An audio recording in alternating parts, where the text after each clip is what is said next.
बच्चों, उद्यमन नर का आज हम अगला पद पढ़ेंगे। ध्यान दीजिए, इस पद में आपने परिश्रम के विषय में ही पढ़ा है, इसमें भी हम वही पढ़ेंगे। प्रकृति नहीं डर कर झुकती है, कभी भाग्य के बल से सदा हारती व मनुष्य के उद्यमन से श्रम जल से। उद्यमन मतलब परिश्रम, श्रम जल का अर्थ होता है पसीने।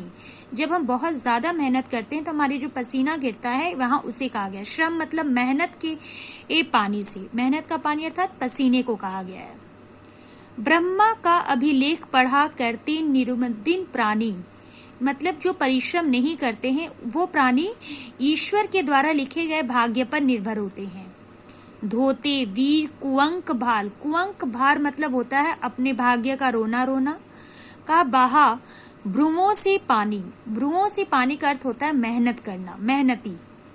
ध्यान दीजिए, कवि यहाँ कहते हैं कि मनुष्य के परिश्रम से, मनुष्य के परिश्रम पर जोर देते हुए कहते हैं कि कभी भी प्रकृति मनुष्य के भाग्य के बल पर नहीं झुकती है। वह एक ही बात पे झुकती है, कब? जब मनुष्य बहुत अधिक परिश्रम करते हैं और पसीने बहाते हैं, वह उसी के बल पर प्रकृति झुकती है।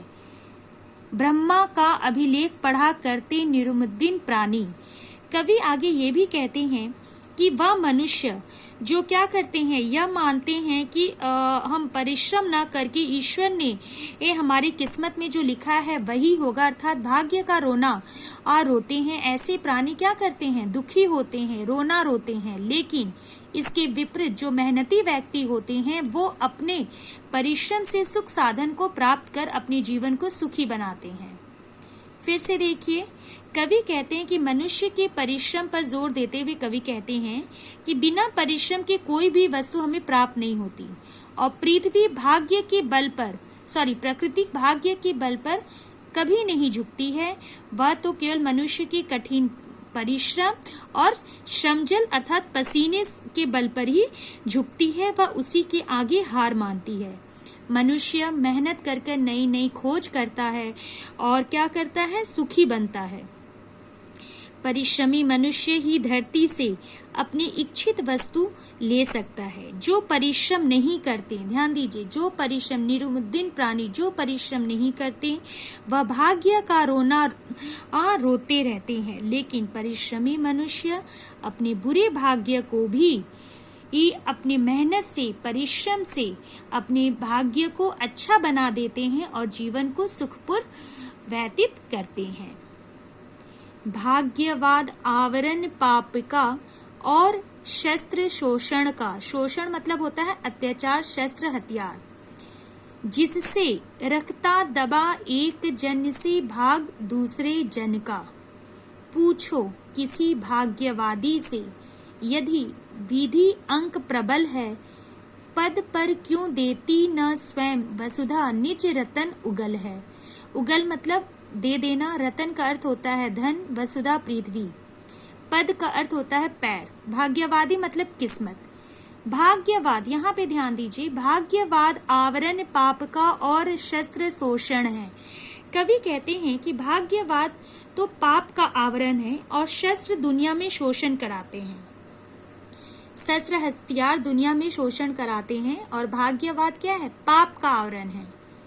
जिससे रखता दबा एक जन से भाग दूसरे जन का। जो बलवान व्यक्ति होते हैं वे अपने बल पे क्या करते हैं? गरीब लोगों का शोषण करते हैं। ठीक है। पूछो किसी भाग्यवादी से, यदि विधि अंक प्रबल है। कवि कहते हैं कि किसी भाग्यवादी व्यक्ति से पूछो कि क्या भाग्य प्रबल है, मतलब भाग्य इतना बड़ा है। तो पृथ्वी अपने आप, भाग्य यदि बड़ा है तो पृथ्वी पद पर क्यों देती न स्वयं वसुधा निज रतन उगल है। तो पृथ्वी क्यों नहीं अपने आप धन्य धान्य को बाहर उगल देती और मनुष्य उसका उपयोग कर सुखी हो जाता है। पर ऐसा नहीं होता, क्योंकि भाग्य के भरोसे कुछ नहीं होता। हम जो कुछ भी सुख साधन वैभव इस धरती पर प्राप्त करते हैं वह अपनी मेहनत और परिश्रम के बल पे करते हैं।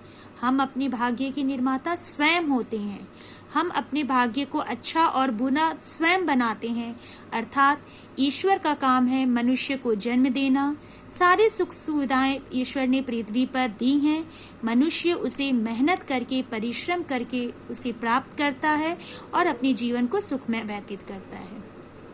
और हम बलवान किसे मानते हैं? जिसके पास धन का बल है और वो अपने धन के बल पे गरीबों का शोषण करते हैं।